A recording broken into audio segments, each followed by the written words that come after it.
Welcome to the garden. Today I'm harvesting a whole bunch of jalapenos. These can be harvested when they're nice and green like this, or in any stage in between to where they're fully ripe and bright red. The bright red ones are going to be a little bit sweeter, a little bit spicier, and they're going to have the most viable seeds.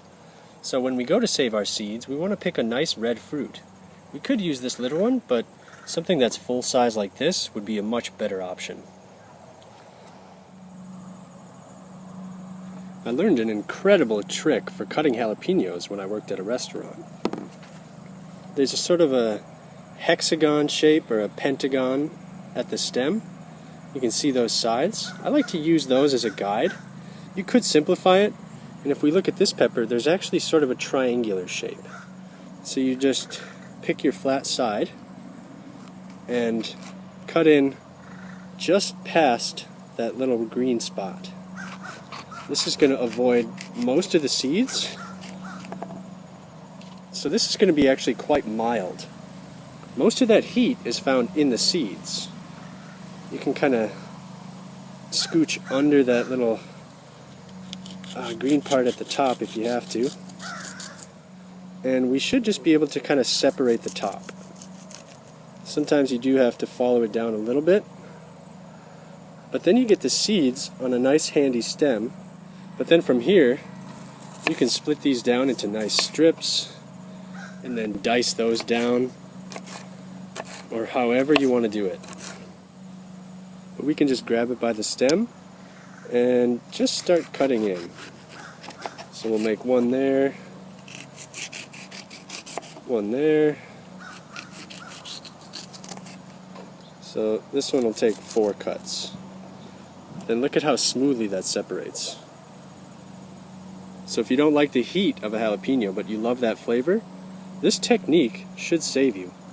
You always want to be careful of what you touch if you're handling the seeds. You don't want to rub your eyes. And if you're going to be doing a lot of peppers, you might want to wear gloves, because that capsaicin can seep into your fingers and they'll just burn for hours. And I've had that happen, believe me, it's no fun.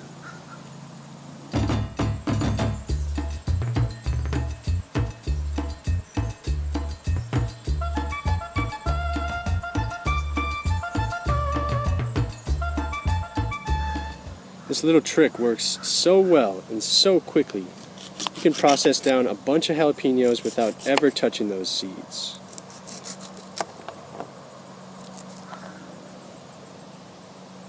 How great is that? That's really one of my favorite tricks. To save our seeds, we simply need to let them dry. So you could actually let them dry on a spike like this, and then just brush them off later. But you could set these out on a plate or a towel. Basically anything will work as long as they're not sealed. You want to let them breathe. They will continue to dry out because when they're fresh like this, there's a lot of moisture in them.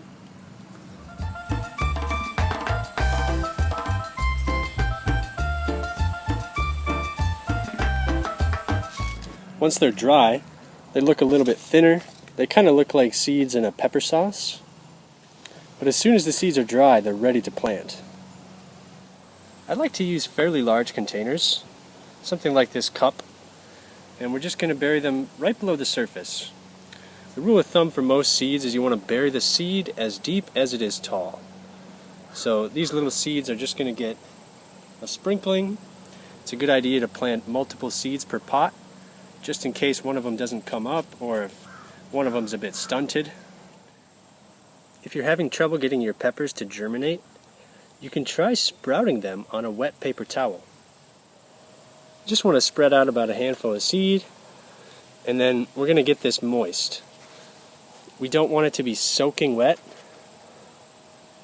but you can just get it wet and then squeeze out the excess. That'll be just about the right dampness.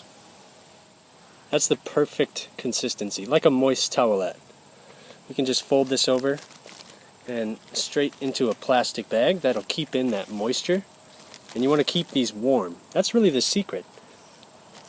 Keep them warm until you start to see little roots forming.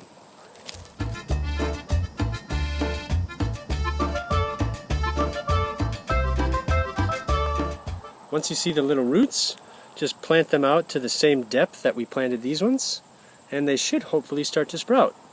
Make sure to give them plenty of sunlight. That'll keep them warm. If it's too shady, they'll get a bit leggy. So just give them as much sun as you can. The secret here is not to transplant them very often, which is why we're not going to be using seed cells. These cells will work just fine, but they're a little small, so you're likely to up-pot them at least once, maybe twice, and you want to try and avoid that. I'll even go up to a pot size like this. Any larger than this, and you might as well direct sow in the container it'll grow in.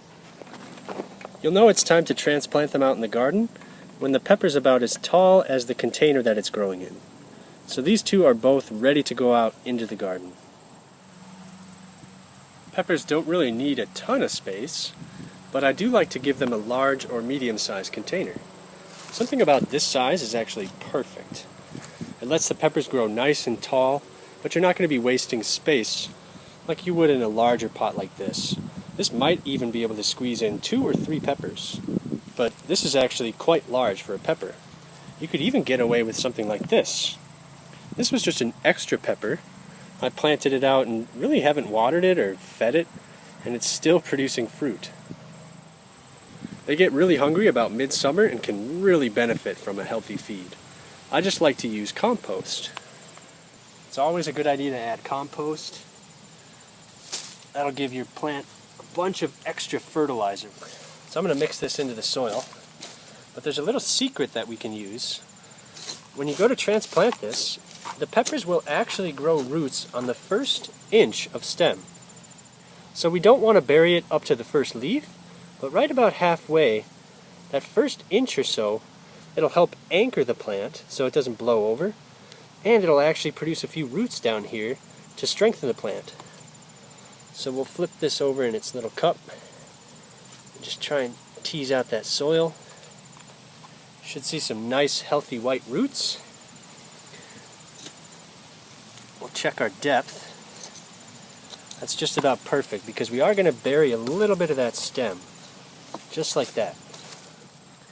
Keep these guys nice and well watered, and they should acclimate just fine. If they are growing directly from the greenhouse into full sun, you do want to acclimate them for just a couple days. Once your peppers get a few leaves, you could top them and prune them, and that'll sturdy up that lower stem, and they'll also fork. But I've found that if you transplant them out in the garden at about this size, they'll just naturally fork because they're getting so much more light. And that's exactly what happened to this pepper here. You can see right here, it forked into 3. That provides a nice anchor point to stake it. So I've got a stake, and it kind of leans into it to support it, and it's also tied so it doesn't get top heavy and fall over. Once they start producing fruit, they do get pretty top heavy. But by pruning it, you could theoretically keep that a little bit lower. You'll notice there's not a lot of leaves lower down, but I've never actually needed more than a single stake to support the peppers. Tomatoes need cages and supporting stakes and to be bound and topped and all that, but peppers are actually really low maintenance. You might get a few bite marks in the leaves. Sometimes you'll see damage like this, and that's pretty normal. Peppers do have edible leaves, so you could toss them in a salad. They might be a little bit bitter though. But I've never actually had any problems with disease whatsoever. So in that regard, we've been really lucky with our peppers. These are 2 of my best looking pepper plants this year. The one on the left is really yellow. That just means it's really hungry. It needs more nutrients. The one on the right looked about the same exact color just about a week ago, and I added about 1 inch of compost down in the bottom. Once we added that inch of compost in the bottom, it really rebounded well. You can see the darker green color. It's really healthy. So I'm going to do the same to this one on the left, just about 1 inch of compost, and that'll hopefully feed it into autumn. You always want to label your plants, but in case you kind of forgot, you can tell the difference between a jalapeno and a bell by the width of the leaves. Here on the left we can see jalapeno. They're fairly thin and pointed, And over here on the right are bell peppers. They're much broader, much wider. If you're growing other types of peppers, you might get cross-pollination. I grew banana peppers, and they were supposed to be sweet, and I think they cross-pollinated with our jalapenos, and it made them really spicy. But I've never had any problems with cross-pollination with bell peppers. I think they're just a little bit too different to cross-pollinate. So you want to keep that in mind if you're growing multiple different varieties of pepper.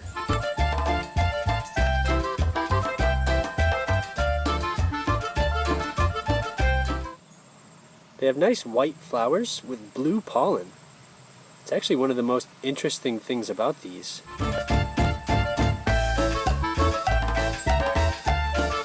And earlier in the season, when we want more leafy growth, I actually pinch off the flowers and the young peppers. These make great little snacks, although they can be a little bit bitter.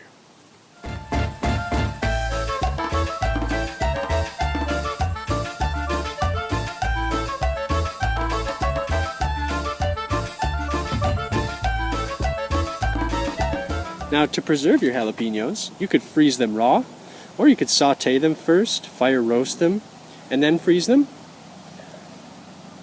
These can be pickled. They're absolutely delicious when they're pickled in little rings like this. Once these are pickled, they are so flavorful. They keep a lot of that crunch, but they just get that beautiful vinegary flavor. They can be dried in the sun and then powdered down into sort of a paprika. They can be smoked to get a nice chipotle sauce. They are really, really versatile. So whether you like your jalapenos spicy with the seeds or nice and mild without them, I hope you give jalapenos a grow in your garden. Thank you all so much for watching, and I hope to see you next time.